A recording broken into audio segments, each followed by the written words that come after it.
O'sha kun bitta sal ranjidim, Qozog'istonliklarni madhiyasi qo'yilibdi, Qozog'istonliklar xur qilib gapirib, baqirib aytibdi-da.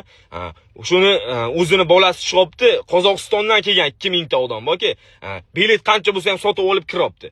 Qozog'istonliklar madhiyasi qo'yilibdi, xur qilib aytishyapti. O'zbekistonliklar madhiyasi 15 minutdan keyin topilib, topisha olmayapti. Lekin menga ringga kirib borayotgan paytim birinchi masalan qanaqadir pullar yo'q, qanaqadir prosmotrda o'ylaganim yo'q. Bizga O'zbekistonga ishonchi beryapman. Men birinchi ishonchi orini o'ylab chiqdim-da. O'sha vaqtini o'zi bo'lib, bir qanaqadir Alloh kuch-quvvat berib qo'yib, qanaqa nima qilayotganini bilmasa o'zi kirib bordim-da, yorib.